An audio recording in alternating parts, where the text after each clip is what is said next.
అన్నా నమస్తేనే. నమస్తే నమస్తే సత్తన్న కూర్చోను కూర్చో అన్నా. ఎట్లున్నాయి మంచిగా ఆరోగ్యం ఇట్లా మంచిగా ఉందా?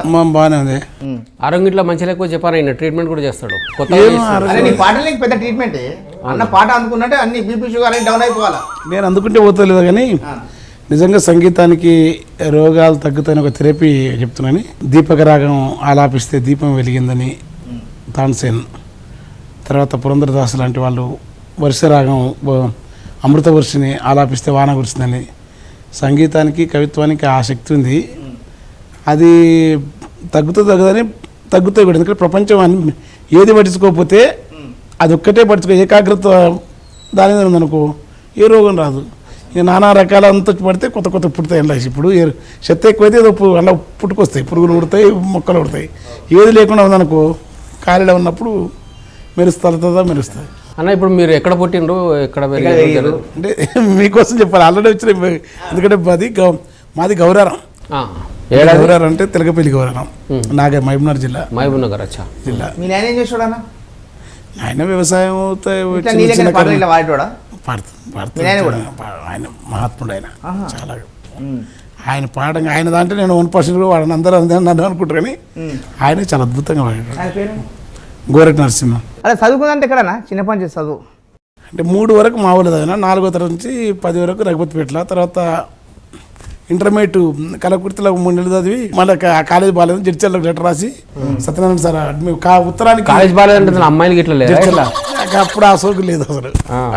జడ్చర్ల నుంచి మహబూబ్నగర్ డిగ్రీ, తర్వాత సారస్వత పరిస్థితుల్లో ఎంఏ. ఆ సోకు ఎప్పటి నుంచి వచ్చిందా మళ్ళీ?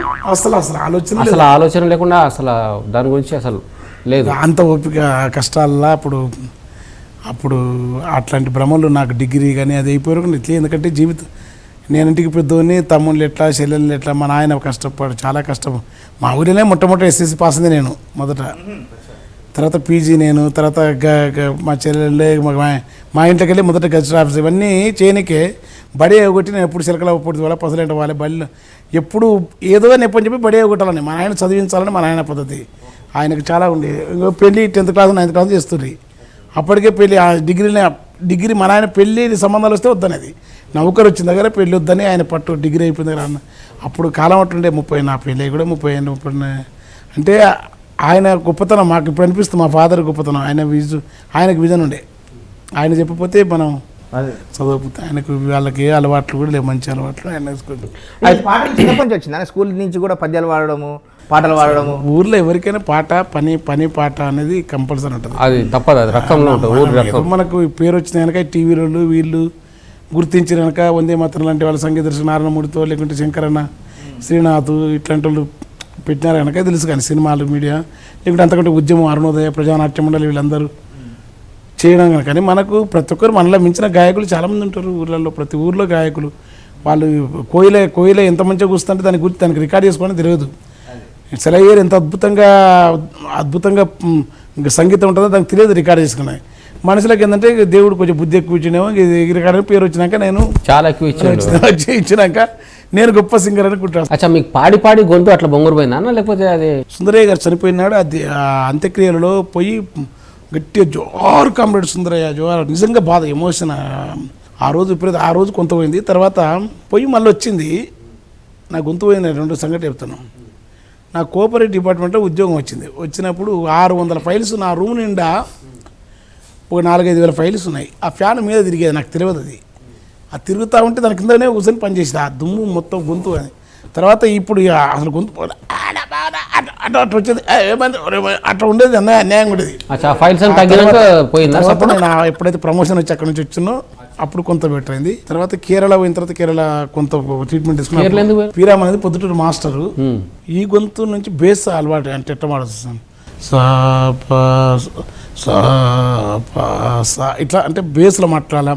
చల్లని పిల్లగాలు అప్పుడు అంతకుముందు ఏంది ఆహో అని వేసి ఒత్తిడి పాడేది.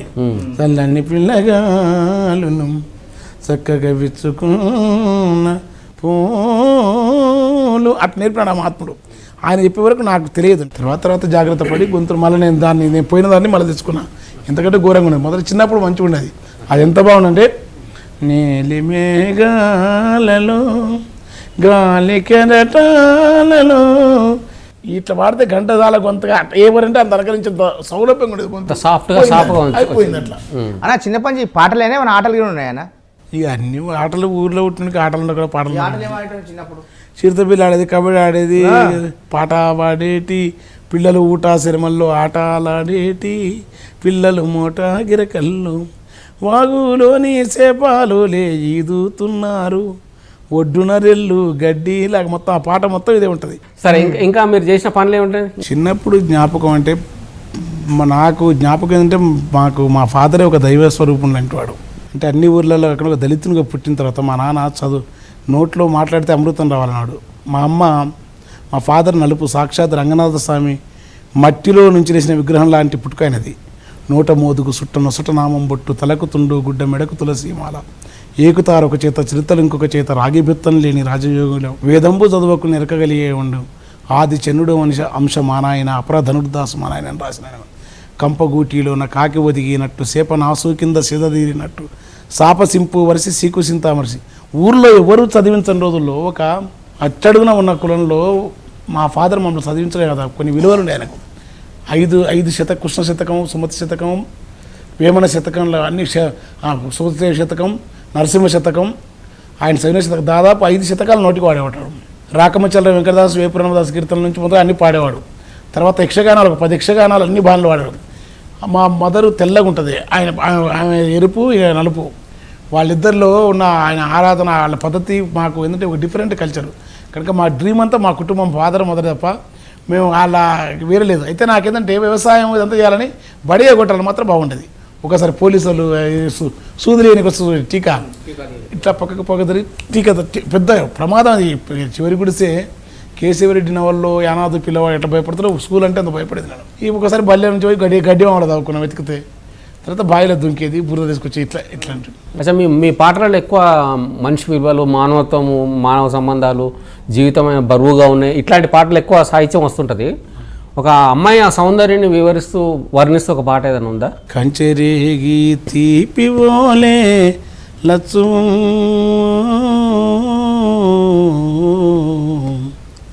నీ కంఠమెంత మధురమేవో లచ్చు. ఇది మామూలుగా రాసిందే, ఎవరైనా ఊహించుకొని రాసిన లక్ష్మమ్మ అని? ఇంకా అది మీరు తెలుసుకోవాలి. పారయేటి అలల మీద పండు టెన్నెల రాలినట్లు, ఊరే ఊట సెలిమలోన తేట నీరు తొనకినట్లు, వెండి మెరుపుల నవ్వు నీదో లచ్చువమ్మో, నీదెంత చక్కని రూపమోవో లచ్చువమ్మ, మంచ ఎక్కి కేక వెడితే కంచి మేకలు చుట్టూ చేరును, నీ అల్లరిని ఆ లేగదూడలు ఒళ్ళెకొచ్చి ఒదిగిపోవును, పాలిపోయిన కందిసేనే లచ్చువమ్మో,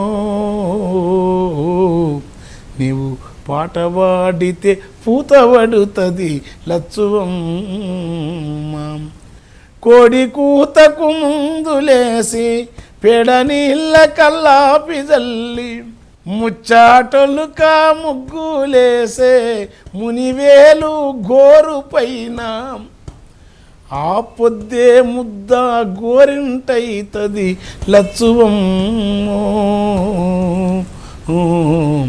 పొడయండని మెడనారమైతది లచ్చువమ్మ, నీ కాలి అందెల సవ్వడికి తావేళ్ళు ఇసుకల గంతులేస్తవి, జాలిగలని చూపులకుతో డేళ్ళు సాధు జీవులైతవి, దారిలో పల్లేరు ముల్లే లచ్చువమ్మో, నీ కాలు మోపితే మల్లెలైతవి లచ్చువమ్మ. ఈ సినిమాలకి ఎప్పుడు వచ్చినా శంకరన్న తెచ్చి నేను ఎప్పుడు వచ్చిన ప్రజాగీతాలు ఈ సినిమాలకి వచ్చినాక కాదు కదా, అంటే ఈ సినిమాలకి వచ్చినాక పాడైపోయినా చెడిపోయినా లే ఇంకొంచెం బాగుపడ్డా? ఇక్కడ ఏమైనా ఏం కాదు, ఎందుకంటే మనకున్న చేత్రం గట్టిది, మనం పోయే కాలే చెడిపోలే ఇంకా అంటే ఈ ఫీల్డ్కి వచ్చినాక ఇది గ్లామర్ ఫీల్డ్ కదా, పైసలు చూసి ఇక్కడ రంగులు హొంగులు పొంగులు అయితే గ్లామర్ ఫీల్డ్ మళ్ళీ ఎవడో ఇప్పుడు జయరామ వస్తున్నావు జయకీర్తనో పువ్వు అన్నట్టు వెనకటికి కరువు నానుండే నారాయణమూర్తను శంకరన్న మోహన్ బాబు గారు శ్రీరాములు పట్టల శ్రీరాములు సినిమా తర్వాత కొన్ని చిన్న చిన్న సినిమాలు బాగానే ప్రతి సంవత్సరం 5ో 10ో రాస్తూనే ఉన్నా. కానీ అవి మనకు పెద్ద మెచ్చి మేకతోలు కప్పి తీసుకొని పక్కన కూర్చుంటుంది లేదు, పైగా ఆ భ్రమ కూడా నాకు లేదు. రాసిన పాటలు మాత్రం అన్నిటి బతుకమ్మ కానీ అన్నగన్న నా తలయాలసీమ కానీ శ్రీహరి గారి కుప్సం కానీ పల్లె కన్య కానీ మంది అంటే పోతున్నాం రాసిన సినిమా ప్రతి పాట ఇట్టే. జగన్ నగరం నిద్రపోతున్నాడు సమరసింహారెడ్డి ఏ పాటనే ఇట్టే నాకు తెలిసినంత వరకు. ఇప్పుడు అట్లా ఒకటి ఇంకోటి ఏమంటే సినిమాలో క్యారెక్టర్లు కూడా చేసాడు నువ్వు. క్యారెక్టర్ వేసిన నేను పని నా మీద శ్రీరామలయ ఓపెనింగ్ సాంగ్ నాది, గంగలో పాత్ర వేసిన, తర్వాత బతుకమ్మలో మెయిన్ పాత్ర మెంటల్ యాక్టింగ్ పిచ్చి కూడా ఉందా? లేదు పట్టుకు దోస్తులు నీలాంటి వాళ్ళు పట్టుకపోయి అన్న దాస్ అన్న సత్యాన్ని ఇద్దరు మేమున్నా రావంటే జరసేపు దోస్తు అని పోయి పోయి అచ్చా ఇట్లా ఇది ఒకటి. ఇంకోటి టీవీలలో జడ్జిలాగా కూర్చున్నావు, అదొక కొత్త ఎక్స్పీరియన్స్ నీకు, కొత్త అనుభవం. అసలు పెద్ద అనుభవం భయంకర. సురేష్ అంటేనే చాలా చదువుకున్నాడు అతను. జానపదం నాకేం సంబంధం జానపదం అన్న ఇట్లా అన్న. సురేష్ ఇట్లా కాదు, మీరు దాంట్లో జానపద సాహిత్యంలో మౌఖిక సాహిత్యంలో ఉన్నదాన్ని మీరు చెప్పాలి. అది అల్లాటి ఇప్పుడు మాయాదారి మాషం ఇట్లాంటి పాటలు కాదు, జానపదాల్లో సాహిత్య విలువలు ఎట్లుంటో ఆ సాహిత్యం గురించి మీరు మాట్లాడని చెప్పిండు. ఇవన్నీ పోయిన తర్వాత పిల్లలు పాడుతుంటే అతని కృషి గొప్పది సురేష్ ఉదయబానే. ఆ తర్వాత నేను అప్పుడు నాకు ఎప్పుడో మర్చిపోయినాయి చిన్నప్పుడు చదువుకున్నాయి ఎగ్జామ్స్ కోసం అవి అన్నీ ఇంకా దంచిన నేను అట్లా మరుగునవాడు నేను. అంటే అది కూర్చోవడం మేకప్ వేసుకోవడం కూర్చోవడం ఇంకా టీవీలో రావడం రోజు ఇంట్లో చూడడం ఊర్లో చూడడం లేని కొత్త అది వచ్చింది కదా నీకు. అంతకుముందు నేను మీకు చాలా సీరియస్ అని చెప్పాలి. మీ ఇంటర్వ్యూ హాస్యస్పూరకమైంది, అద్భుతమైంది. కానీ నేను అంతకుముందు ఏంది ఒక అన్నం తింటున్నాం మహబూబ్నగర్ జిల్లాలో. ఒక మనిషి ఇట్లా చూస్తున్నాం, మంచిగా ముక్కలు వేసుకున్నాం, పులావు తింటున్నాం, ఇట్లా చూస్తున్నాడు. ఆ మనిషిని చూసినప్పుడు నేను ఎవరు అతను తెలియదు. 30 ఏళ్ళు నిండనే లేదు, ముఖము మీద ముడతలున్నవి, 40 ఏళ్ళు దాటనే లేదు, నొసటి పైన గీతలున్నవి, అదురుష్ట రేఖాలంటారా. మా దోస్తులందరూ బాగా చదువుకున్నాడు. బుద్ధిజీవులారా ఆకలికొచ్చిన గీతాలంటారా. అక్కడ నుంచి వెళ్ళిపోయినాం, ఇంకో అల్లింటికి తీసుకుపోయినాం.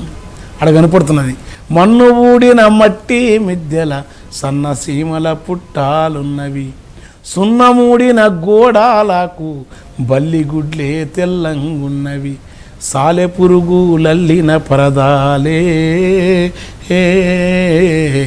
ఈ పేద వాళ్లకు దేవుడిచ్చిన దోమ తెరలాయే.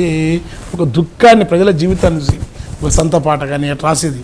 ఎప్పుడైతే ఇప్పుడు రాస్తున్నాం అది వేరు, కానీ నా స్వేచ్ఛ ఉంటుంది. అట్టే ముఖంగా చూడదు మన పిల్లలు నలుగురైన తర్వాత మీరు అన్నట్టు ఒక కారణం అంటే మరి సినిమాలకు ఎందుకు పాటలు రాసినావు దీనికని డబ్బులు వస్తాయని కూడా రాసినాం.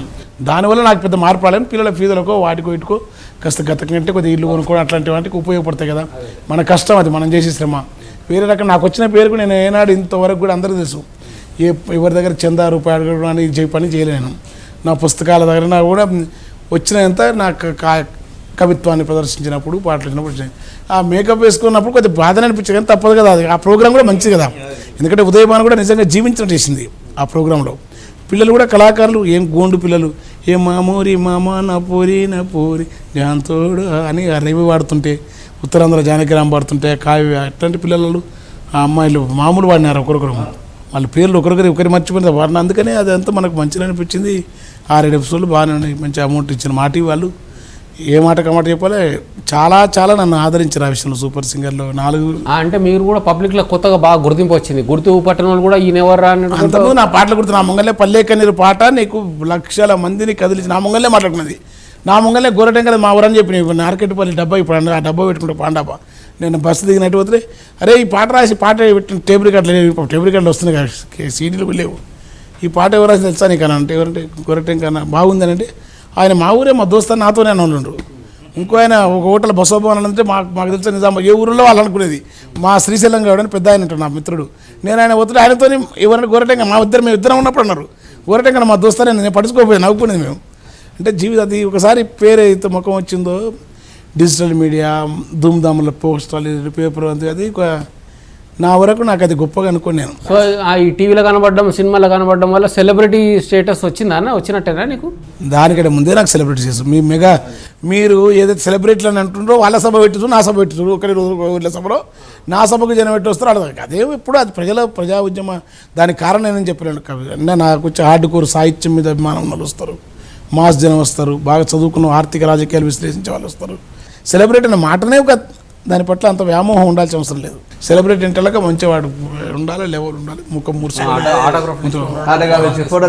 కాదు, చాలా తక్కువ మాట్లాడు. సెలబ్రిటీ స్టేటస్ అనేది కొంచెం ఎందుకు నాకు ఎప్పటి నుంచి దాని పట్ల నాకు అంగీకారం లేదు. అట్లా కాకూడదు. అయితే మనం మనలో అజ్ఞానం ఎక్కువ ఉన్నట్టు, మనకు అతి ఉన్నట్టు. మనం మామూలు మనుషుల్లాగా ఉంటే మంచి బాగుంటుంది కదా. జాబ్ ఏ సంవత్సరం వచ్చింది? 87. ఇప్పుడు ఇట్లా చేస్తావు నాగరికంలో కాదు, ఏం డిపార్ట్మెంట్? అసలు కోఆపరేటివ్ డిపార్ట్మెంట్.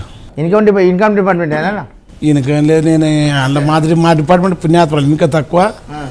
ఇంకా మంచి సేవ కూడా బాగానే పని మస్తు చేస్తారు. ఇప్పటికీ జాబ్ చేస్తున్నావా? చేయకపోతే ఎవరు పెడతారు? ఏదే మంచి పేరు బాగా గోరెటెంకర్ అంటే మంచి సెలబ్రిటీ అయిపోయింది. ఇప్పుడు అయితే ఎవరు పడతారు పిలుస్తారు, చెక్కులు ఇస్తారు, మంచి క్యాష్ ఇస్తారు, పైసలు ఇస్తారు. ఇచ్చడం ఇస్తారు. మన ప్రోగ్రామ్ ఒట్టి అయితే ఎవరితో తీసుకోలే, పాట వాడినా ప్రదర్శించే ఇస్తే తీసుకుంటారా? జాబ్ అవసరం అంటే రేపు నేను మరుసటి నాడు పిల్లనప్పుడు నేను గీములు ఆడుకోవాలి. నాకు ఎందుకు బతిమలు ఆడుకోవాలి? నా నౌకరు నాకుంటే నువ్వు ఇష్టం పిలుస్తావు, లేకుంటే లేదు. పన్న రావాలి. ఇప్పుడు నాకు ఏం మొత్తం పోయినా మళ్ళీ ఇప్పుడు ఈ ఏజ్లో కూడా చెప్తున్నా, ఇప్పటి గడపార తీసుకొని పొలం దున్నగలను, వ్యవసాయం చేయగలను, అవసరమైతే పంట వండే ఈ రాళ్ళు అంట అంత ఉంటుంది నాకు.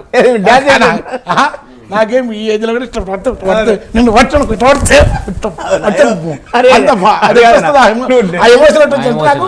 ఆ శ్రమ నుంచి వచ్చింది నాకు. నా దగ్గర అది ఉన్నది, ఆ శక్తి ఉంది.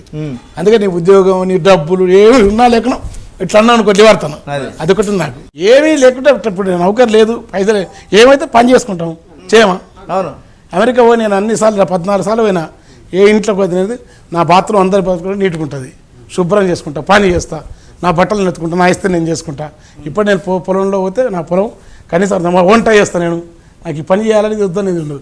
పని పట్ల నాకు డిగ్నిటీ టాబ్లు ఎవరు నేర్పించదు పని చేయాలని. అంటే మరి అట్లా మా అమ్మ నాన్న పని చిన్నప్పుడు నేను అతి గౌరవంగా పెంచాను. కానీ నాకు తర్వాత అది శ్రమను గౌరవించడం అనేది శ్రమైక జీవన సౌందర్యానికి సమానమైనది లేదు. వారంలో 4 రోజులు నడుములెంచి పనిచేయి తీరిక ఉంటేనే తిరుగు సంఘాలను నేను 36 ఏళ్ళ కింద రాసినాను. ఛాయ కొట్టో, పాన్ డబ్బు, శాతనైనా దందబెట్టు, పెట్టుబడి లేకుంటే పట్టుకూర కట్టేసేత జంగిడి బాలు ఉన్నాయి. నువ్వు మలిపితే మేకల ముందున్నది, నువ్వు ఒప్పితే కురువల్లమ్మ. ఏదన్నా పని చేయాలని చదువుకోవడమే కానీ వారంలో 4 రోజులు నడుములోంచి నేను చాలా ప్రపోజల్ పెట్టాను. ఒక్కరోజు ఈ దేశంలో విప్లవకారులు, భారతదేశం మారాలనుకున్న వాళ్ళు, సామాజిక కార్యకర్తలు, ప్రజల జీవితం మార్చాలనుకున్న వాళ్ళు వారంలో ఒక్కరోజు ఆ ప్రజలు ఇటుక కడతారా, తాపి పనికోదాం. మనం ఐఏఎస్ కావచ్చు, మన పౌర హక్కుల సంఘం కావచ్చు, గొప్ప ఆర్టిస్ట్ కావచ్చు, గొప్ప కవి కావచ్చు. సమాజంలో మిగతా ప్రజలు అందరూ సమానమే కదా. ఒకరు ఎక్కువ, ఒకరికి తక్కువ. వాళ్ళతో పాటు పని చేద్దాం, వాళ్ళతో పాటు కష్టం చేద్దాం. ఒక్కరోజు వాళ్ళ ఎట్లా నిద్రపోతారో ఆ దోమలకు, ప్రకాశ్ నగర్లో, అడ్డబస్తీల్లో ఉన్న పేదల దగ్గర ఉందో నీకు ఈ సమాజం అర్థమవుతుంది, జీవితం అర్థమవుతుంది. ఒకనాడు కోత, అప్పుడు కమ్యూనిస్ట్ పార్టీలు సుందరయ్య గారి కాలంలో కోతలు కోసి పార్టీకి చెంద ఇచ్చేది.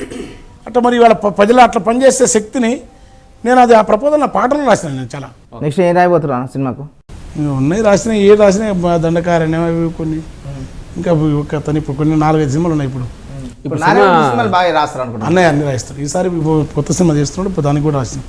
3 పాటలు రాస్తున్నాడు. అన్న ఈ పాటలు రాసేటప్పుడు ఆ మూడు ఎట్లా వస్తుంది నీకు? ఆ పాటలు రాసేటప్పుడు అంటే ఎక్కడైనా పోతే ఫలానా చోట కూర్చుంటే నీకు మూడు వస్తుందా? ఇంతవరకు ఏ కవి కూడా ఏ టైంలో వాడు ఎందుకు రాస్తాడో, మంచి కవిత్వం ఎందుకు మూడు వస్తుందో ఆ కవి కూడా తెలియదు నాకు తెలిసి. సినిమాలలో కథ రాస్తాడు, మేము గోవా పోతేనే రాస్తాము, ఏడ సీకట్ల కూర్చొని రాస్తాడు. అవన్నీ ఎత్తులు ప్రియని, రమణి, ప్రియదూత, కప్పుర విడియం అని అలసాని పెద్దనని అట్లా ఏం కాదు. వైకం మహమ్మద్ రోడ్ల మీద కూర్చొని రాసినాడు. రావిశాస్త్రి గారు రాత్రి పడుతుంది, కేశవరెడ్డి గారు పొద్దుస్తాను సాధారణంగా ప్రజల మధ్య నుండి రాసినాడు. అది ఏం లేదు. అది అట్లా రచన అనేది ఎందుకు వస్తుంది అనేది మనకున్న వస్తువు, ఆ ఇష్టమైన ఆ వస్తువు పట్ల నీకున్న అవగాహన, ఆ ఎమోషన్, తర్వాత నీకున్న నమ్మకం, నీకు ప్రాపంచిక దృక్పథం కూడా, నీకు తాత్విక దృక్పథం నేను నడిపిస్తే సీరియస్గా రాయగలవు. నువ్వు మందు తాగుతావా కళ్ళు ఇట్లా? ఇంకా అది తెలియని ప్రపంచం తాగేది. ఇప్పుడు జర ఆరోగ్యం అంటే మందు తాగుతున్నప్పుడు ఏదైనా మంచి పాట రాసిన ఇప్పుడు ఉట్టి బోకస్ మందు అయినప్పుడు అంటే ఒక్కోసారి వల్లుతాం. అప్పుడు బాగా ఫుల్ ఎక్కువైనప్పుడు పాడుతుంటాం కొత్తయి. అప్పుడు మన తన రికార్డింగ్ ఉండదు. అప్పుడు నిద్రలో ఆ నిద్రలో వచ్చి కళలో వచ్చిన కవిత్వం, కళలో కూడా కవిత్వం రాస్తాం. లేదు చూస్తే యాది కూడా పెన్ను తీసుకుని పక్కన పెట్టుకుని పడుకుంటాను. నైట్లో ఒక్కోసారి అద్భుతంగా నిద్రలు రాయాలనిపిస్తుంది. అది నిద్రలో చాలా అద్భుతం వస్తుంది. పెన్ను పక్కన పెట్టుకుంటే ఒకసారి నిద్రలు వేసి రాసినవి ఉంటాయి. అట్లా పల్లెకండి పాట అట్లా సగం పాట అట్లా నిద్రలేసి రాసిన చాలా పదాలు వస్తాయి ఇట్లా. ఒక్కోసారి రావు కూడా మర్చిపోతాం. అట్లా తాగినప్పుడు మనకు తెలియకుండా ఎమోషనల్గా కొన్ని వస్తాయి కానీ అవి గొప్పగా నేను అనుకోవడం ఒకసారి బాగా రావచ్చు అసలు. కానీ తాగితే రాస్తాం అనేది మాత్రం కరెక్ట్ ఏం కాదు. ఓకే. అచ్చా, మీరు దేవుని నమ్ముతారా? సంశయవాదిని. అది దేవుని నమ్మితే ఒక ప్రశ్న ఉంది. ప్రపంచం అంతా దేవుని నమ్మితే ఇంతక ఒక నిర్భయ లాంటి ఘట్టం జరిగినప్పుడు దేవుడి ఎందుకు ఇట్లా అయితే ఉంటుంది. దేవుని నమ్మలేదంటే ఈ సృష్టి విచిత్రం. ఒక పిప్పిలి కాదు, ప్రతిదీ ఈ సృష్టిలో జరుగుతున్నాయి. ఇదేంటి ఈ స్థితి ఏంది? సముద్రం ఏంది, ఆకాశాలు, నక్షత్రం ఏంది, ఆరుద్రపు రావటం ఏంది, పక్షుల అరుపులేంది, ప్రకృతిలో వచ్చే మార్పులేంది, ప్రకృతికి అభేదం, దేవుడు లేదు, సృష్టి నిగూఢత్వం ఏదో ఉందనిపిస్తుంది. అదేది నాకు అర్థం. మనకు అట్లా చెప్పి మూఢనమ్మకాలు ఇవన్నీ నమ్మను నేను. కాదన్నా, అసలు నువ్వు పాట రాయకుండా ఉంటే అసలు ఏ ఫీల్డ్లో సెటిల్ అయిపోయావు నాన్న? ఈ రోజున్న జ్ఞానం అంతకుముందు పోల్చుకుంటే ఒక చిన్నప్పుడు ఏమనుకునేది 3 ఎద్దులు బట్టెద్దు 4 ఎకరాలు అంటే మళ్ళీ పొలం మగని మళ్ళీ మంచి బుడ్డలు పల్లి ఎక్కువ వండాలి, కందులు ఎక్కువ వండాలి, అందరికంటే అంకాల తాతలు లేక మేము భూమి కొనుక్కొని పోటీ పడాలి. తర్వాత అనుకునే చదివితే 10th పాస్ అయితే టీచర్ నౌకరు సార్ చూసి నేను టీచర్ కావాలనుకునేది. టీచర్ అయినాక నౌకరు వచ్చినాక మళ్ళీ ఆఫీసర్ కావాలి. తర్వాత కవిత్వం రాసిన గద్దరన్న లేక తర్వాత కవిత్వం అంతకుముందు కృష్ణశాస్త్రి తర్వాత పద్యం పాడాలనుకునే. చిన్నప్పుడు సురభి నాటకాలు వేసి తిరగాలనుకునేది.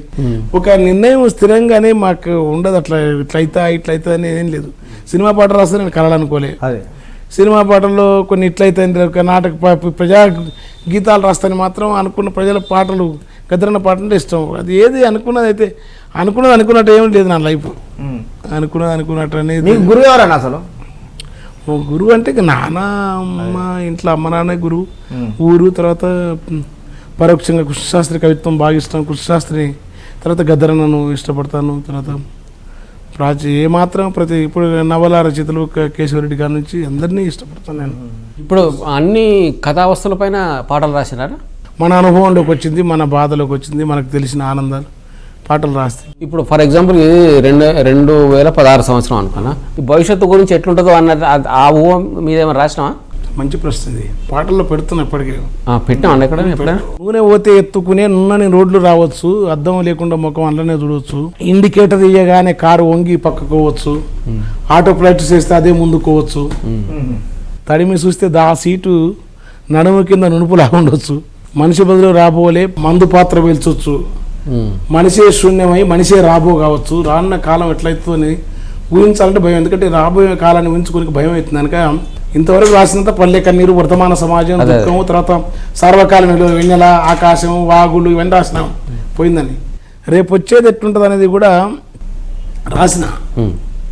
ఒకటి ఉద్యమంలో రాసినాను. పాడి ఆవులు గొల్ర పాల సంపాదంతా పల్లె సొంతమయ్యి సిరులు కురిసే కాలం రావాలి. రాజులు, మంత్రులు, నాయకులు, అనుచరులు తేడాలు లేని రాజ్యం కాదు సంఘం రావాలని. బంతులు, చేమంతులు, ఎర్ర గులాబీలు ఇళ్ల వాకిళ్ళు వికసించేది రావాలని. బుద్ధుడు ఈ భూమి మీద మళ్ళీ జన్మ ఎత్తున మనిషిలోని మాలిన్యం తొలిగే కాలముచ్చున. బోసినవ్వుల తాత దోసిలితో పూలు తెచ్చి లోకము నా గుప్పితే ఈ హింస ఆగిపోనా. కరణగచ్చి క్రీస్తు మళ్ళీ లేసొచ్చున. కత్తి వేటుకు మనిషి నెత్తులొలుకును కానీ నెత్తిలో ఉన్న విషము దిగే తత్వాన్ని నడిపించే లోకం ఎప్పుడైనా మారణ. భవిష్యత్తు ప్రమాదకరంగా ఉండొచ్చు, ఊహించనంతగా నాశనం కావచ్చు. కోను పుస్తక కొల్లాపురం వ్యాసుడు, వాల్మీకి ఇవాళ గతకాలం వరకు రేపు ఏ కవిత్వం అవసరం లేకపోవచ్చు. ఏ భాష ఇప్పటికే ఎన్ని భాషలు పాడైపోయినాయి, ఎన్నో ట్రైబల్స్ మాట్లాడుకున్నావు, ఎన్నో బాణీలు పాడైపోయినాయి. నీవు రికార్డ్ చేసినా పట్టుకోను, దానికి భిన్నంగా ఆక్రమించేస్తుంది సామ్రాజ్యవాది సంస్కృతి. దీన్ని ఒక విషాదమైన కాలం రావచ్చు. అటైతే బ్రహ్మంగారు అంటారు కానీ అట్లాంటి కాలమే రావచ్చు. ఆల్రెడీ జరుగుతుంది ఇప్పుడు. అన్న ఇంకోటన్నా, నీకు పబ్లిక్లో ఇంత ఫాలోయింగ్ ఉంది, ఇంత మంచి కవి, అయితే రాజకీయాలకు దూరంగా ఉన్నావు, హాయిగా ఎమ్మెల్యేనో ఎంపీ కాక. నా నేచర్ నేను ఎమ్మెల్యే అయ్యి ఎవరికి ఆడుకుంటా ఎవడేస్తారు, ఓట్లు ఎవడేస్తారు, వేసిన తర్వాత వాడు తిడతారు, నానా రకరకాల మామూలు మాడదా ఏమా అంటే. ఇప్పుడైతే వెంకన్న గారు పిలుస్తారు మంచిగా, మీ పాట బాగుందన్న అంటారు. అంటే రాజకీయానికి ఇష్టం లేదా మీకు? ఇష్టం అంటే నా శక్తి అంత, నా స్వభావం తేవాలి పెట్టాలి తిరిగిపోయి వెనకట్లేకలేదు. రాజకీయాలంటే జయప్రకాష్ నారాయణ, మురారి సుందరయ్య గారి కాలం కాదు ఇది కాలం. ఈ కాలంలో రాజకీయాలు నడపడం అనేది నాలంటూ అసలు నేను సరిపోతున్నాను. కానీ నీవైతే నేను అయ్యి గెలిచి వద్దనుకుంటే వేరు, కానీ ఏంది కాదు నాకు ఈ తేలిమంత్రం పావు నోట్లు వెళ్ళి పెట్టింటుంది. అచ్చా, ఇప్పుడు ఈ టెక్నాలజీ పైన మీ అభిప్రాయం ఏదన్నా? టెక్నాలజీ అనివార్యత వస్తుంది, శుభ్రత అంటే రావచ్చు. టెక్నాలజీ వద్దంటేను సుఖవంతం. ఈ సబ్జెక్ట్ మీద పాట రాసిన ఏమన్నా? ఇక భూమి దున్య బాధ ఇంకా దూరం అవుతుందంటారు, కార్పొరేటు దొరలకి ఇస్తే కాస్తూ వేస్తారంటారు, బోరును పాతాళమేసి నీరు తీస్తారంటారు, మోటారు నడిపేటి పవరు స్టేషన్ వేస్తారంటారు, అరక బదులు ట్రాక్టర్ వచ్చి మెరక దున్నుతుండెరు, ఎండుగడ్డు బీళ్ళ కూడా ఎల్ల దున్నుతాదిరు, నీ ఎండల ఈ పగ్గమేల ఎద్దులతో కష్టమేల, భూమి వదిలి వెయ్యి బాలిగా నువ్వు కూలీ చెయ్యి, నువ్వు కూలీకుండు హాయిగా, వంపులల్ల వంకలల్ల వండుతుంగ జమ్ములల్ల బల్ర మంద మేపే నీ బతుకులు ఉన్న సింతుండదు, బతుకు సింత పోతుందంట, ఇప్పుడు రేకుల షెడ్డుల్ల బల్ర సోకుగా పెంచాలనంట, సబ్బు రుద్ది బ్రష్తోని తానము తెప్పించుడంట, సూదిని ఉచ్చేది నేర్పి సూడిని తెప్పిస్తారంట, దూడ ఉడితే గొంతు విసికి గోడకు నిలబెట్టుడంట, విటముని కుడితంట బల్ర కింపుగా తాగాలనంట, ఇంపుగా దాపిన కుడితో డ్రమ్ములు నింపు పాలు డ్రమ్ములు నింపుతారంట, కానీ పీడ పెడితే మనిషి మనం వాసనోలే ఉంటుందంట, ఏంది రో బాలిగా. కానీ నేను పూర్తి టెక్నాలజీని వ్యతిరేకిస్తలేను, కానీ దాని ప్రకృతిలో ఉన్న సహజత్వాన్ని పాడు చేసే టెక్నాలజీ బ్యాలెన్స్ వాటిని కాపాడేందుకు ఉండాలి, కానీ పాడు చేయడానికి వద్దు. మీకు ఏదైనా పాట రాయాలని కూడా సమస్య చూసి పాట రాస్తారా? ఒక సమస్య సమస్యని ఆఫీసర్ కోసం కూడా పాట రాసినా? మూడు ఎప్పుడు వస్తే అప్పుడు రాస్తాను. మీ హయ్యర్ బాస్ పైన రాసిండ్రా, ఇటు నాకు జీతం సరిగ్గా ఇస్తలేడు, నాకు లీవ్లు సరిగ్గా ఇస్తలేడు? ఎందుకంటే ఏనాడు కూడా సహకార శాఖలోని మా హయ్యర్ బాస్ అందరు కూడా నన్ను వాళ్ళు ఇంత ఆ డిపార్ట్మెంట్లో ఉంటారు, అందుకని నాకేం కష్టం కలిగించలేదు. ఏనాడు మా తోటి స్టాఫ్ కానీ వాళ్ళందరూ కానీ మంచిగా చూసినారు. నేను ఇవాళ ఇంతమంది ముందు ఈ లోకం ముందు కొంచెం గౌరవంగా నా పేరుందంటే కారణం వాళ్ళు నన్ను 30 ఏళ్ళు మా అమ్మ నాన్న తర్వాత మా డిపార్ట్మెంట్లోని ప్రతి స్టాఫ్ నాతో పనిచేసిన ప్రతి ఒక్కరు మా అమ్మ నాన్న తర్వాత వాళ్ళందరికీ నేను అంత రుణపడినా. అంటే ఇంకోటనా, ఇప్పుడు సినిమాల్లో పాటలు పాడతారు, సినిమాల్లో పాటలు రాస్తారు, జడ్జిలకు పోతారు, జడ్జి ఛానళ్ళలో అన్ని ఛానల్ జడ్జి అవుతారు, మరి డ్యూటీకి ఎప్పుడు పోతారన్నా మీరు?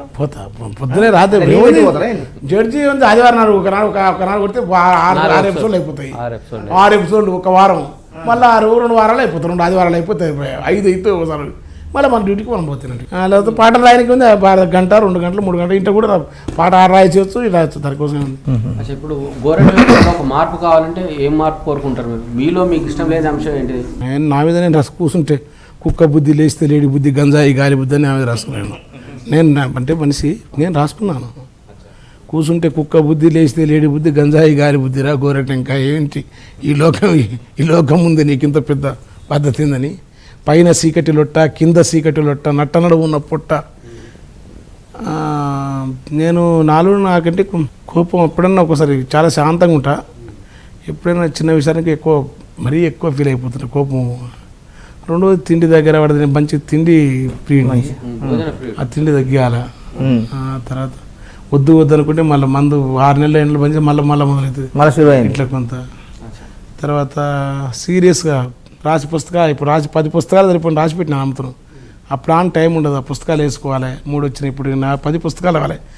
పూసిన పుణ్యం ఆ క్రాంతి అని మా మిత్రుడు వాడు రాస్తున్నాడు, వాడికి ఇంట వాడాలి. నేను టైం పంక్చువాలిటీ ఉన్నది నాకు. ఓసారి 8కి అంతా, ఓసారి 3కి లేస్తాం, ఓసారి 4 అవుతుంది, ఓసారి నిద్రనే పోరు, ఒకసారి అటు. టైం పంక్చువాలిటీ మాత్రం నా దాని లేదు, అదొకటి మార్చుకోవాలి. మారదు కూడా అది, ఇంకా ఇంకేం మారుతుంది ఇంత అదొకటి నాలో నేను టైం పంక్చువాలిటీ ఒకటి మార్చుకోవాలి. నాకు నచ్చే విషయం ఏంటంటే నేను ఎవరికి నాకు తెలిసి ఎవరికి ఏ రకంగా చేయని నేను తప్పు చేస్తే అంటే నేను 1 నిమిషంలో నేను వాళ్ళకు క్షమాపణ చెప్తాను. నేను నా కడుపులో ఉంచుకుని 1 నిమిషంలో ఒక మాట ద్వారా కానీ చేత ద్వారా కానీ ఎవరికి ఏ రూపంలో తప్పు జరిగినా నేను క్షమాపణ కోరుకుంటే ఆ మనుషులను వాళ్ళు ఎవరు ఏం చేసినా కూడా నేను వాళ్ళ గురించి పట్టించుకున్నాను. అదృష్టం నాలో మంచి లక్షణం కూడా చెప్పాలి. మీరు అడిగించబడి ఎంత ద్రోహం చేసినా నేను మర్చిపోతా. అదృష్టం, నాకు కోపం రాదు వాళ్ళ పట్ల. అచ్చా, భవిష్యత్తు ప్లాన్ ఏమైనా వేసుకుంటా? ప్రణాళిక ఏం భవిష్యత్తు లేదు ఉన్నది. భవిష్యత్తు ప్లాన్ అనేది ఎవరి భవిష్యత్తు వాడు వేసుకుని ప్రతి ఒక్కడు కలెక్టర్ అవ్వాలి, ప్రతి ఒక్కడు గొప్ప చదవాలి, ఏం భవిష్యత్తు రాసేది భవిష్యత్తు అనేది ఏం భవిష్యత్తు ఉంటుంది? ఏమో బతికినాము ప్రపంచంలో, వచ్చినాము, పిల్లలు చదువుతూ ఉంటారు, రేపు ఇట్లా కావాలి అట్లా. నాకు నేను భవిష్యత్తులో ఎదగాలి, ఇట్లా ఎదగాలి, డిసిప్లిన్, ఉన్నత స్థానంలో ఏం రచయిత అయితేంది, కవి అయితే కూలి అయితేంది, భవిష్యత్తు అనేది ఇట్లా ఉండాలని, ఇట్లా 100 ఏళ్ళు బతకాలని, ఎట్లా ఉంటే తింటే తింటాము, ఉంటే ఉంటాము, పోతూ నడుస్తుంది బతుకు. మనం ఒకరికి బతికినంత కాలం ఒకరికి మనం ఉన్నతాన ఆనందం ఉండాలి. మనం ఉన్నతాన మనం చూస్తే డబ్బా వీడికి ఎంత పోకరు ఉందో అనకూడదు. మా ఊళ్ళో నాగన్న ఉన్నాడు పసురకు, ఎరకలి నాగన్న ఉంటుండే ఆ పాట వినలేదు. మా ఊరి శివర వేసుకున్న గుడిసె ఒకటుండే, బూడిది పిర్రాల బుడ్డ గోసి బిర్రుగా నడుముకు ఎగపోసి, చెడుగుడు అడుగు ఎలుగు లెంకటి పిట్ట పరుగు, ఎడుమ సేతుల ఎదురు బరుగు ఈతవన మనమెల్లు తిరుగు, అడవిలో గని దొరికినట్టుగా నాగన్న లేత బరుగును తను తడిమి మురిసేది, కడుప తలుపు లేని గుడిసే, కడపలే తలుపులేదు భయించొద్దు, కడుప తలుపు లేని గుడిసే తుంగ ముస్తలు దాసే గరిసే, ఇడుపున ఒక దోనె వెలిసే పంది పిల్లల దరికి విలిసే, ఉలువ జొన్న పొట్టు ఉలిసే ఊరి ఎంగిలి కొంత గలిసే, కుడి తిని కుడి సేతనే గలిపే, సమదృష్టి ఎట్లా ఏ రమణ మహర్షి ఎరక చేసెను, కుడి తిని సేతనే గలిపే, ఆ పంది పిల్లల ప్రేమతో విందున్నదని పిలిసే, సుక్క పంది పిల్ల ఉడితే శుభము జరగని మొక్కేటోడు, బట్ట పందికి కళ్ళు దాపి భాగవతం వినిపించేటోడు, రాగి గున్నకు తోడు చూపి యోగముల తిలకించేటోడు, పందులే తన బంధువర్గముగా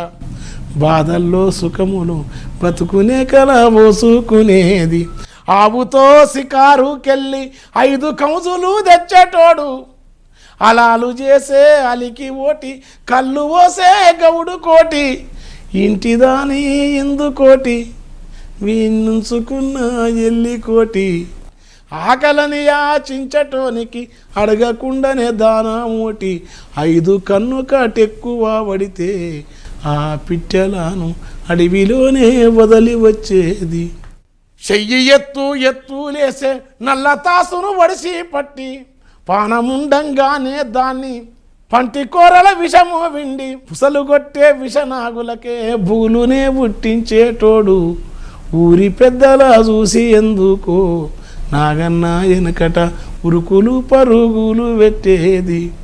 ఉక్క పాట కాదు, కురువ నాగన్న మీద రాసి కురువ మల్ల మాసైన చల్లదాగే కుమ్మారుల తప్ప కుమ్మనరిగే గుడ్డలు సిప్ప జానడంతా మోదు కూర్చుంటుంది తప్ప ఏది ఘోరం ఎందుకు మావని, ఏం భవిష్యత్తు రాసి ఘోరటం కన్నా, ఓ పుల్లా ఓ పుడుక జెండు గడ్డి చిన్న కొమ్మ సిట్టి గూడు పిట్టె బతుకే ఎంతో హాయి, చిగురుటాకు అదేగా ఒకరు పూత పిట్ట బతుకే ఎంతో హాయి అన్న చాలా పోరేది నా తత్వం కదగలే, చిగురుటాకు ఒకరు పూత లేత పింద తీపి పండు నోటికంది చింతాలేక, కునుకు తీసే పక్షి బతుకే సౌఖ్యమోయి పూటకుంటే అంతే చాలు, రేపు ఎట్లనే ధ్యాస లేదు, దాసుకునేటి గుణము లేదు, లోపితనము ఎరుక లేదు, ఈ తత్వవేత్తలు తరచి చూసిన నరులకున్న ఈర్ష అనువంత సైతం పిట్టకు లేదు, పావురాయి రామసిలుక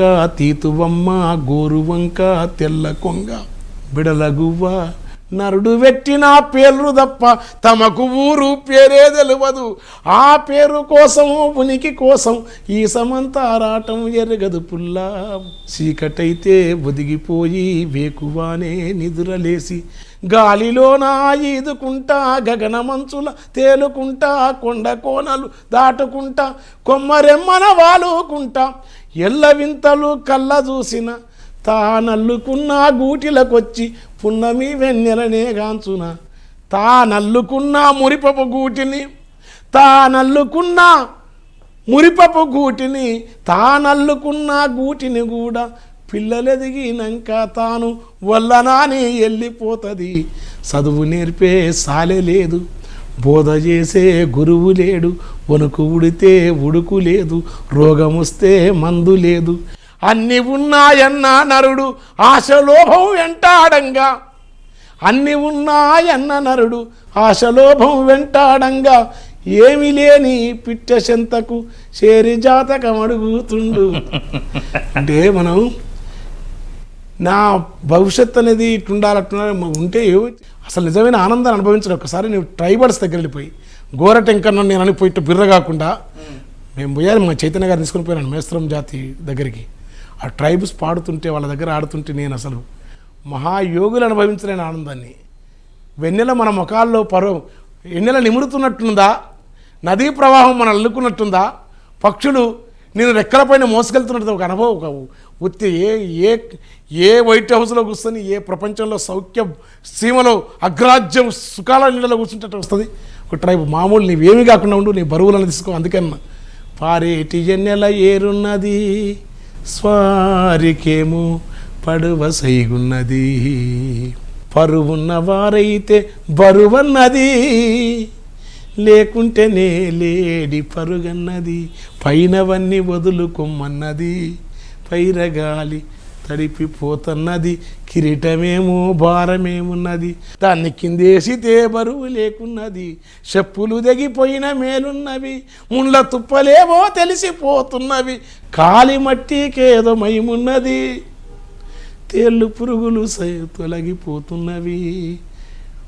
అంటే ఇది గొప్ప, ఇది చేయండి, ఎవరు ప్రయత్నం వాళ్ళు చేస్తారు. ఇది గొప్ప, నేను ఇట్లయితాను, ఎదగాల, ఎదగడం అనే మోసంలో ఉందాం, ఇట్లుందా అందరూ బాగుండవు. నీవు ఎదిగి ఈ ప్రపంచం అంతా అందరూ అంత ఎరిపప్పలు, నీవు మాత్రం ఎదిగి మహాత్మ పోయి సూర్యోసుకో, నువ్వు గొప్పడివి, మిగతాళ్ళంతా గొర్రెలు, అదే ప్రపంచం అంతా నీవు మోక్షం ప్రసాదిస్తే నీ మోక్షం కోసం లోకం అంతా సిద్ధంగా ఉంది. ఎందుకని మనమే చేస్తున్నాం మన పద్ధతి. మనం అన్న మీ పాటలలో ఉత్తరాంధ్రకు అప్పట్లో రాసిండ్రు, నన్నుగన్న తల్లి రాయలసీమ అన్నారు. ఆ తర్వాత పొమ్మంటే పోవేనరా ఆంధ్ర దొర అంటూ ఇది రాసిండ్రు. అసలు రాయలసీమ ఉత్తరాంధ్ర పాట తెలంగాణ ఉద్యమం జరిగే రోజులు, తెలంగాణ ఆలోచన లేని రోజులు రాయలసీమ పాట రాసింది 96లో. అప్పుడు రిలా దూలా తాజా అంటే ఆలోచన వచ్చినాక తప్పు రాసిన ఏమైనా అనిపించారా? అయ్యేం అనిపించాలి నాకు. ఎందుకంటే రాయలసీమ ప్రజలు మనకేమి ఇప్పటికీ నాకు నమ్మకం ఏంటంటే మాకు మహబూబ్నగర్ దగ్గర కనుక వాళ్ళు మనకేం అన్యాయం చేయలే. వాళ్ళ కష్టాలు కొన్ని కష్టపెట్టాడు. అది రాయలసీమ మళ్ళీ ఆంధ్రలో ఉత్తరాంధ్ర ఏదో నారాయణమూర్తి గారు రాయించినాడు. ఆలమందర అరుపు పాడి పంటల మెరుపు పూల తేనెలుకు జీడి మామిడి పలుకు, ఆలమందర అరుపు పాడి పంటల మెరుపు పూల తేనెలుకు జీడి మామిడి పలుకు, సిరుగాలి మురిపాల అరకు లోయక్కులకు, బుర్ర గుహల వింత ఇలా పాలపుంత దక్షిణాదిలోని ఎత్తైన కొండ తరగని ఖనిజాల సిరుల పూదండ ఉత్తరాంధ్రమ్మ, అరటి ఆకుల వన్నె చెరకు తీపుల వెన్నె, సిగ్గులొలికే బుగ్గ సిగకొప్పులో మొగ్గ, అద్దమూలే ఒనిసే ఉద్దానమమ్మ ఏమందం, నాగావళి వంశధార చంపావతి గోస్తని తాండవ పంప అనే దాని రాసినది తెలంగాణ వచ్చినాక బంధుకు సినిమాలో తెలంగాణ పూసినప్పుడు బాయి ఉంది కనుక వచ్చిన ఇద్దరం విడిపోతే అనేది అన్నారు మీరు. అప్పుడు ఉద్యమం కాలంలో రాయల్చిస్తే ఇప్పుడు కరువు వచ్చి ఊకే తెలంగాణ విడిపోతే పేరైతే విడిపోతే విడిపోలేం ప్రజలు అంటుండే. కరువు మనకుండే నీళ్ళు, నాకు ప్రధానంగా తెలంగాణ విడిపోయి నాకు మిగతా విషయాల కంటే నీళ్ళు. పాలమూరు జిల్లా వాసినక బచావత్ ట్రిబ్యునల్ అంటారా, నదీ పరివాహక ప్రాంతం ఎంత దూరంలో నది వాళ్ళతో వాళ్ళ వాటా ప్రకారం రావాల్సిన నీళ్ళు మనకు 20% కూడా దక్కలేదని ఒక విజ్ఞులు అనే వాళ్ళం ఆ బాధ కొట్టినది. రెండోది కరువులు వలసలు. మూడోది ఏంటంటే ఇప్పుడు బడ్జెట్ వాళ్ళు వెళ్ళిపోయిన తర్వాత ఎంత బడ్జెట్ తెలంగాణ ఎన్ని డబ్బులు వస్తున్నాయి కనుక విడిపోయి కూడా మంచిగా ఉండొచ్చు అనే పంచాయతీ పెట్టుకున్న దానికంటే. ఏమైతే ఇద్దరం విడిపోతే భూమి బదులు కాదు, ఇండియా పాకిస్తాన్ ఇన్పక్కన చెప్పడం రావచ్చు పోవచ్చు, రాగం పాడవచ్చు, రొయ్యలు అమ్ముకోవచ్చు అని చెప్పిన అని చెప్తే ఆ మాట కొంత, ఎందుకంటే రొయ్యలమ్మ కొంత నాకు ఎందుకంటే ఆంధ్ర ప్రాంతం వాళ్ళు చాలా మంది మిత్రులు. కానీ పాటలు రాసినప్పుడు కొంచెం వ్యంగ్యం సభా సాంప్రదాయం ఉంటుంది. రెండోది అంటే లాజిక్లో కూడా అంటాము. కానీ మీ విశ్వనాథ శ్రీశైలకు వినమ్రంగా మొక్కుతాము అని చెప్పినాను. తెలుగు జాతి ఒక్కటే మనది, కానీ భాష ఒకటైతే నన్ను బాధ పెట్టాలందా, జాతి ఒకటైతే నన్ను గోతిలో దోవాలనుందా, నేను ఒకటే అని చెప్పినా. నేను జాతి వేరని అనలే. ఇంకోటనా ఇప్పుడు సరసమైన పాటలు రాస్తారు, విప్లవ గీతాలు రాస్తారు, మనిషి బాధపడే దానిపైన రాస్తారు, ఈ టెక్నాలజీ పైన రాస్తారు. ఇవన్నీ ఎట్లా? అది మన జీవితం పొద్దుపూట టిఫిన్ చేస్తాం, మధ్యాహ్నం అన్నం తింటాం, రాత్రి ఇంతమంది తిరగొస్తాం కొద్దిగా. రాష్ట్రం విడిపోయాక పాడిన పాట ఏందన్న రాసిన పాట? రాష్ట్రం విడిపోయాక ఎదపైన దిగులు ఆనందంలో, ఎదపైన దిగులు బండ జరిగి బాధ తొలిగెను, ఎండిన సెలిమ నిండిన అనుభూతి కలిగెను, శ్రావాణి ముందు మేలుకోని శంఖ మూదెను, ఆషాఢ మబ్బు జడిసి అడుగు వెనక్కి కేసెను, చెరబెట్టినట్టి 60 ఏళ్ళ బలిమి ఊడెను, కల నిజమాజని నేల తనను తడుముకున్నదో, రాములోరి సీతమ్మో సీతమ్మోరి రమయ్య సమ్మక్క సారక్కో యముల వాడ రాజన్న ఈ పూజల బలము అమరుల త్యాగ ఫలము కేసీఆర్ దీక్ష బలము ఎదురు చూసి నా కళ జన్యలై పూసనిలా రాములోరి సీతమ్మోరి రమయ్య కాకి మోమను నేను జాలువారనని పరుగుల రాని కృష్ణవేణి దారి మల్లగా కరువు అన్నది ఇంకా నిఘంటులో దాగన్నది ఇప్పుడు ఈ ప్రాజెక్టులు అయితే వేస్తుంది అది. ఇప్పుడు మీకు వచ్చిన అవార్డులలో బాగా పెద్ద అవార్డు ఏందన్నా ఈ సాహిత్య పురస్కారాలు ఏమి ఉంటాయి కదా? రాజశేఖర రెడ్డి గారు ఉన్నప్పుడు హంస అవార్డు సాహిత్యంలో చిన్న వయసులో అప్పటికి గుంటూరు శేషన్ శర్మ గారికి బోయి భీమన్ లాంటి పెద్దవాళ్ళకి ఇచ్చినారు అవార్డు దాశరథ రంగాచార్య. ఆ తర్వాత నాకు సాహిత్యంలో హంస అవార్డు మంచి అవార్డు వచ్చి తెలుగు యూనివర్సిటీ అవార్డు వచ్చినాయి. ఆయనకి లంకేష్ అవార్డు అని కర్ణాటకలో అది. తర్వాత సినారే వాళ్ళు ఇచ్చే గండ్ర హనుమంతరావు పురస్కారం వచ్చినాయి. అయ్యా అన్నకు టైం అయింది పోదాం మరి ఇక ఉన్నాడు ఇక అన్నకి ఏదో ఉంటుంది కదా మీ కార్యక్రమం బంద్ చేస్తున్నా స్వామి ఈ బంద్ చేసి మొత్తం బంద్ చేయకపోతే నేను అది బంద్ చేయాలనుకున్నా. అన్ని ప్రపంచం గోరటెంకడ రాత్రి మనం తాగాలి, గోరటెంకడ తింటే మనం తినాలి, గోరటెంకడ తిరుగుతున్న మనం అది వద్దు. ఇక ప్రపంచం కొన్ని పద్ధతులు నేను లేకపోతే నేను చేసింది నేను కొద్దిగా ఎరకతో ఉంటాను. నేను తాగేది కానీ తిరిగే చెట్లు పడితే మన నాలేక తిరుగుతున్నాడు. నేను అమెరికా పోయి అందరూ పోయి సీటోళ్ళ దగ్గర రెయిన్ మౌంట్ మంచుకొండ ఇక్కడ కింద మామూలు స్లిప్పర్స్ వేసుకొని మంచుకొండ కొన ఎందుకు అయినా మరి ఎక్కుతారా వీళ్ళు ఎక్కుతారా? నాలేక తిరిగాను నేను పోయి పని చేస్తాను. వర్షానికి వస్తారా నేనైతే కాదు అవుతుంది నేను నా పొలంలో నమ్ముతారా మరో పట్టి అవసరం అంటే పారబట్టి చెక్తా కోస్తారా? ఊకే నన్ను మోడల్ తీసుకుంటే పడిపోరు. అందుకే తాగుడే గీయడం నేను తాగాను బంద్ చేయమని చెప్తాను. ఎందుకంటే మనలో పేడ మోడల్ తీసుకొని పిల్లలు పాడవుతారు కళాకారులు కనుక. పైగా అట్టడు ఊరగాల ప్రజలు కళాకారులు మంచి ఎదిగొచ్చిన పిల్లలు కనుక తాగితే వాళ్ళ జీవితాలు పాడైతే వాళ్ళకి ఎవరు కారు. చాలా కూడా తాగడం వల్ల చాలా నేరాలు అవుతున్నాయి. నీకోసమే చెప్తున్నాను,